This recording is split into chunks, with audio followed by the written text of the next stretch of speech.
guys, Debbie here. Welcome to my channel or welcome back. So this video today is going to be featuring this palette, which is the Moon Spell by Lunar Beauty. And I've wanted this palette for a long time, but didn't pull the trigger when it was released, which was for Halloween. It was kind of Lunar Beauty's holiday release, so for Halloween / Christmas. And I picked it up just after Christmas. I got mine on the Beauty Bay website for £48. The palette, if you're not familiar, it comes out like a sort of book sleeve out of the packaging, and then that's the palette inside. And the packaging on this is something else. It's like got a little clasp there that is raised slightly, and then when you look at it from the side, it's like the pages of a book. So it's sort of almost like a spell book. When you open the palette up, there is a good size mirror inside, and then that's the gorgeous shades inside. So you've got a row of purples, row of neutrals, row of greens. So I like this because I like neutrals and colour, and it gives you lots of scope for doing both types of looks. So you can go a lot more dramatic and sparkly and whatever else you might want to do, but you've also got some basics to kind of bring things down a notch should you want that. And there's some really interesting finishes in this palette as well. There's some really sort of sparkly, glittery sort of shades, and then there's a couple of more satin kind of shades and your mattes as well. Piper and Fiona, those two are your satins, and then you've got Prue and Phoebe on the purple row, shimmer shades with quite a lot of sparkling, but not pressed glitters. They are your shimmer shades. On the middle row, Mary and Samantha are shimmers, and on the bottom row, Hermione is a shimmer. So it's a good ratio of shimmers to mattes and different kind of finishes. You've got 8 mattes in the palette, you've got 2 more satiny sort of finishes, and then you've got 5 more sparkly kind of shimmer shades in there. So that was why I wanted it, because I'm getting more into palettes that have got multi-finishes in there, and I'm looking for high intensity sort of sparkle, duochromes, that kind of thing. So it attracted me for that reason, and also being a palette collector, I just love the whole aesthetic of it, the way the packaging looks and the colours inside as well. So today we're going to delve into the colours, and I'm kind of attracted to certain colours in the palette, and so I'm going to do my first look with it just with the colours that kind of speak to me. I'm going to scooch you in a bit and we'll get started, and I'll create a look with this, and then I'll give you my first impressions, because I will have then at least played with a matte, shimmer and a more satin shade from the palette by the end to be able to give you my impressions of what the formula is like. I've got the Strawberry Dream palette, and I've been raving about that. I absolutely love the quality, so I'm hopeful that the quality is very similar, and I have seen quite a number of reviews on this already because I was trying to decide whether to pick it up even before I bought the Strawberry Dream. It's like taking a risk on a new brand that you don't know anything about. For me, I do quite a lot of research, and I don't know if you guys do the same. So I need to make sure I'm spending my money in, you know, the best way, as we all do. So it took me quite a while to sort of pull the trigger on the brand, and then when I got the Strawberry Dream, I was really impressed, which made me want the Moon Spell even more. So I've got high expectations, so I'm going to scooch you in, we'll get started, and we'll see how these perform on the eyes. So I've got a little bit of a plan, and I'm going to start with Bonnie in my crease, the front part here of my crease. I'm going to take Piper sort of more towards the middle and outer part of my crease. Although it's a satin, I'm going to see if that will blend in the crease and how that will look, because I really want to try that shade. It's just intriguing to me, so I like the two there. And then I'm going to do a very tealy lower lash line, so that's the plan. And I've also got a pencil that I'd like to bring into it, which is Deep End by Urban Decay, one of the 24/7 liners. So it's going to be sort of a greeny pinky like crease and lid, and then a teal lower lash. So I'm going to take Bonnie first.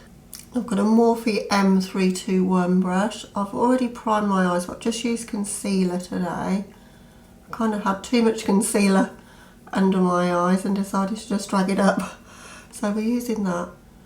And I'm focusing that green bonny shade just in this little area really. I don't want to go too far with it, but I just want it to be a little bit of a focus in the look. So I'm using a very small brush so that I can keep that controlled, and using circular motions to make sure I get that as blended as I can.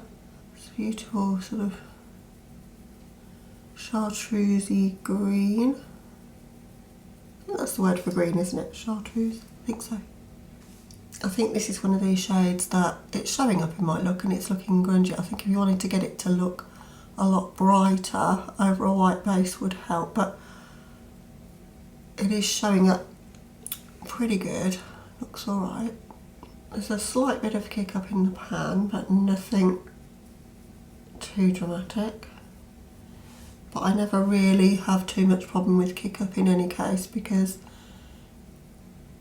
if you guys know me, you'll probably know I go in quite light-handed, and then I'll just mop up whatever excess kick up there is with the brush, and that way you don't waste product and you don't get it everywhere, you don't get so much fallout as well. I prefer to just take it a bit at a time, particularly when I don't know what the formula is going to be like or what the shades are going to be like, and just gradually build on it, you know, taking almost just like touching it to the pan rather than going in with a ton of pigment and then I don't know if I can blend it out. It's just my preference.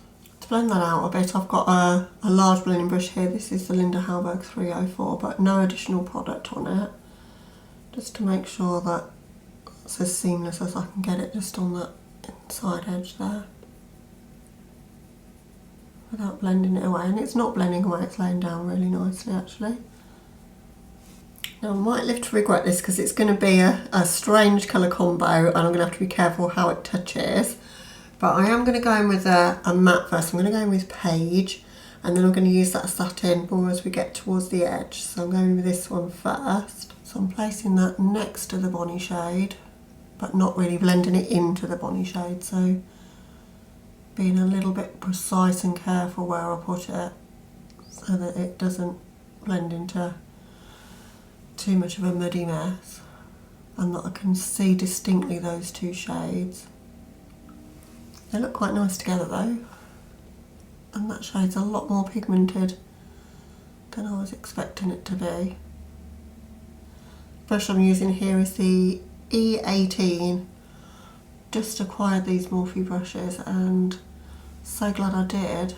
For the price that I've paid for them, I'm really enjoying them. I bought the Brush Favourites set and I think it's about £46 but over £100 value, and I got them with 25% off on Black Friday, and there's some really interesting small shapes, so if you struggle to be precise where you're applying colourful shadows and you haven't got a fortune to spend on brushes, I think these are pretty good. Alright, so now I'm going to go in with Piper, which is the satin shade, but I'm going to lay that next to that. Yeah, I think that's going to work fine.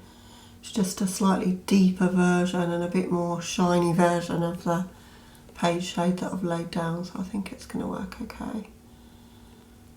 Don't want to get too much of a winged out shape, so I'm going to bring it onto my lower lash line a little bit just to stop me going out like that, which is what I tend to do.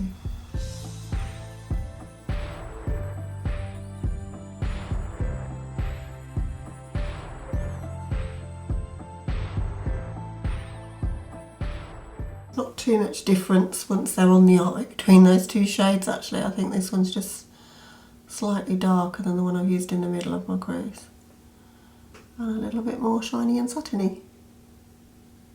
Okay, so I'm just going to go in with Fiona now.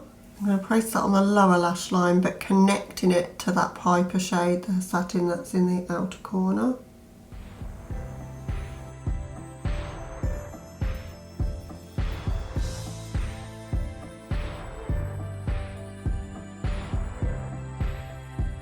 Just going to blend under that just to get rid of any harsh lines on the outer corner.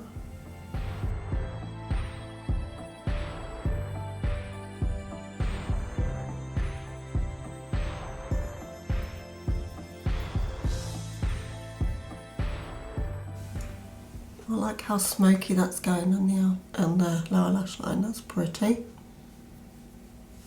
I think I need to get a bit of blend above here, so I'm going to go in with the shade Sarah to do that.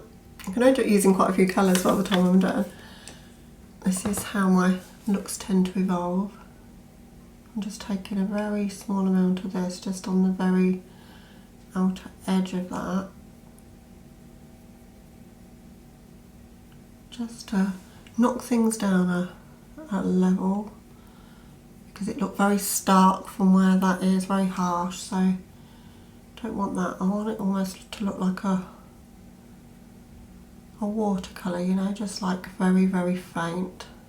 So when I first saw that Sarah shade in the palette, I was like, that shade is like the least interesting to me, and now I've got it on my eyes, I think it's pretty versatile, because it's that sort of shade that would go with the greens and with the pinks, because it's almost got a, I don't know, a mauvey tone to it.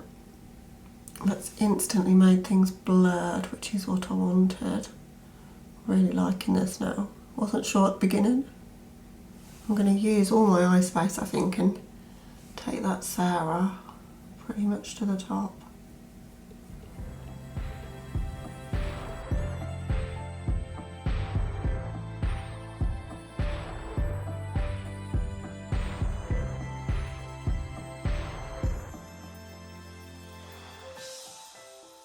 I'm going to go in with the Nancy shade, but I'm going to lay down a base using this pencil first. I think that'll help it to last a lot longer on the lower lash line.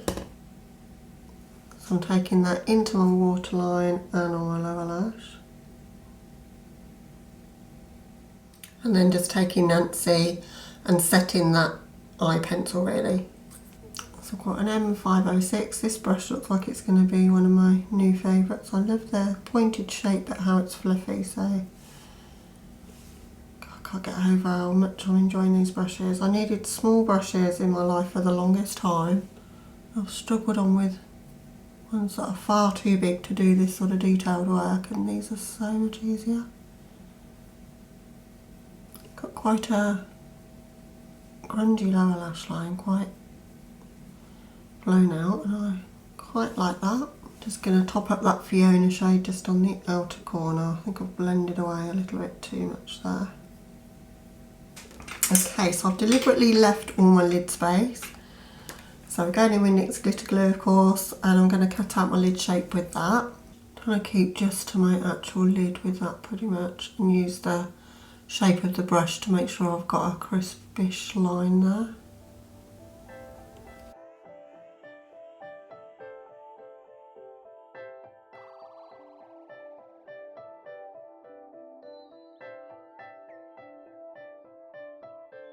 For my lid shade I'm going to go in with Phoebe, and then for my inner corners a bit of Prue.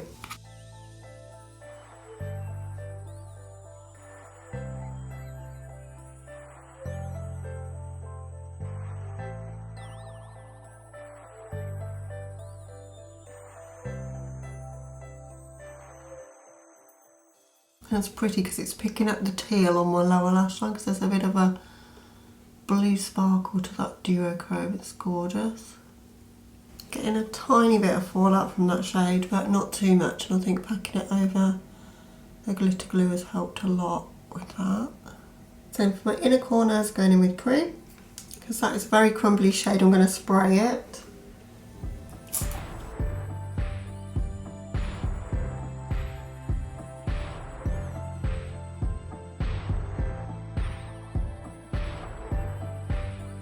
Super sparkly and pretty though. Okay, so that's the look to this point. I'm just going to hop off camera to do a tracer liner on my upper lids, mascara, and choose a lip for the look, and I'll be right back with you. Okay guys, so here's the finished look for this one.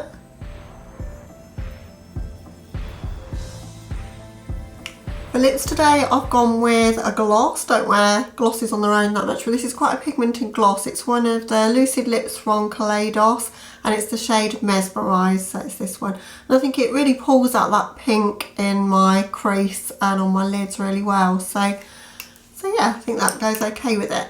So my initial thoughts on the palette then, I love the packaging. It feels weighty and solid, and just, it's not too bulky so that you can, you know, that you can't store it, but it's solid enough and just quality, and that's what I like about it, and just the whole aesthetic of it is beautiful. The shades, on first seeing it, when I saw it online and seeing other people doing videos on it, it really, you can't show it off on camera or in pictures how beautiful it really is when you get it. That shade there really surprised me, the sort of bluey sort of duochrome that's in there, and it will pair really well, and has paired really well with these colours. I'm interested to play a bit more in the sort of grungy green zone, and I really want to play with this purple, but from the shades that I've used, Prue is super sparkly in the inner corner and has a little bit of a bluey tone to it. Again, going really well with these sort of shades.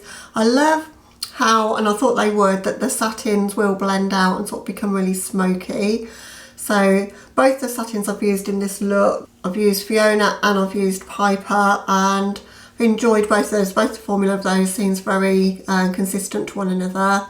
The mattes blend super easily, and particularly that shade, I thought that shade was incredible. Sarah looks the most boring shade in the palette, and I think it's probably one of my favourites in the palette, because it's one of those shades that is barely there, but it's an interesting shade, and I think it'll make a very nice, interesting crease for other looks. So interested to play with that a little bit more. It's got that sort of taupey kind of, mauvey kind of shift to it, or not shift because it doesn't shift, but I'm the worst at describing colours, but it's got that mauviness to it anyway. So I think overall Manny's done an amazing job with the colour story in this, because it's wearable for the people that don't want to go all out in colour. You can tone it down with the row of neutrals, but you've got some really good pops of colour and some interesting finishes. So really happy I picked it up so far. Would you guys like to see a 3 looks 1 palette with this palette? Because I haven't been quite so inspired by a release in quite some time, so I'd like to do that, but only if it's not too late for you guys to watch it. I know there's been a ton of content made on this palette, and it came out, as I say, for Halloween, so it's been out since middle of November, so it's not a new palette anymore. But if you guys would like to see it, I'd like to make it. I might do it as like a voiceover tutorial so that I can film each of the looks before work while still watching some content on YouTube, because I struggle to keep up with everything. But I think just be like a bonus video at the end of the week and sort of show you some looks from the palette. So if you're down for that, let me know. But that concludes this one. Thank you so much for watching. I hope you've enjoyed it. If you're not subscribed, then I'd love to have you. But other than that, guys, have a lovely day or night, and I'll catch you in the next one. Bye.